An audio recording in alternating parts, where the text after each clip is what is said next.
सनातन वैदिक धर्म में पति को परमेश्वर कहा गया है। लेकिन ध्यान रखें, पति को यदि परमेश्वर कहा गया है तो पत्नी को भी देवी की उपाधि मिली है, लक्ष्मी की उपाधि मिली है। ये घर की लक्ष्मी कही जाती है, घर की देवी कही जाती है। देवता का मतलब ये नहीं कि मंदिर में बैठ जाओ और पूजा करो। कह दिया गया नारी धर्म पति देव न दूजा। अब कह दिया शास्त्र ने कि पति के अलावा कोई दूसरा देवता नहीं पत्नी के लिए, तो अब आप देवता बनकर मंदिर में बैठ जाओगे तो घर कैसे चलेगा? चलेगा। देवता किसे कहते हैं? वो मंदिर में बैठ जाने को देवता नहीं कहा जाता। पत्नी का देवता पति को क्यों कहा गया? कारण है, मंदिर में बैठ जाने के लिए नहीं कहा गया। हम देवता उन्हें कहते हैं जो हमारी सारी इच्छाओं को पूरा करते हैं, हमारी सुरक्षा करते हैं, संरक्षित रखते हैं। मंदिर में देवता के पास जाते हैं तो हाथ जोड़कर मांगते हैं हम, प्रभु हमारे पास ये नहीं, दे दीजिए, प्रभु हमारी रक्षा कीजिएगा, प्रभु हमारे परिवार की रक्षा कीजिएगा, हमारे संतान की रक्षा कीजिएगा, बढ़िया सुख समृद्धि बनाए रखिएगा। ये सब हम भगवान से कहते हैं जो मंदिर में रहते हैं। और विवाह के बाद पत्नी के जीवन में भगवान बनकर पति आता है।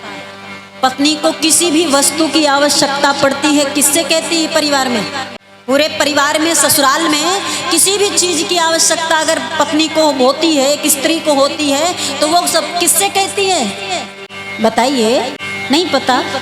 किससे कहते हैं? पति से कहते हैं ना। भाई ससुर जी से संकोच रहता है, घर के बुजुर्ग हैं, श्रेष्ठ हैं, सबसे संकोच लगता है। कोई भी समस्या होती तो कोई किससे बोलते हैं? पति से।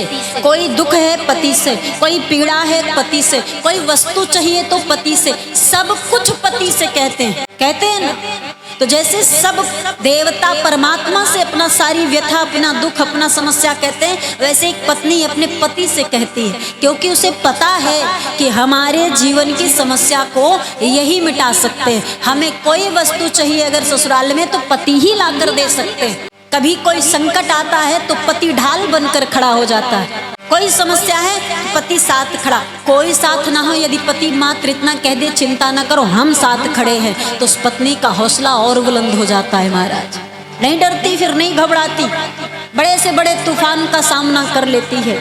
क्यों? क्योंकि उसका पति परमेश्वर उसके साथ खड़ा है। जैसे भगवान के साथ होने के आभास से भगत मनमौजी हो जाता है, ऐसे ही पति के साथ रहने से पत्नी निर्भय होकर जीवन यापन करती है। इसलिए पति को देवता कहा जाता है कि वो पत्नी के सारे आवश्यकताओं को पूरा करता है।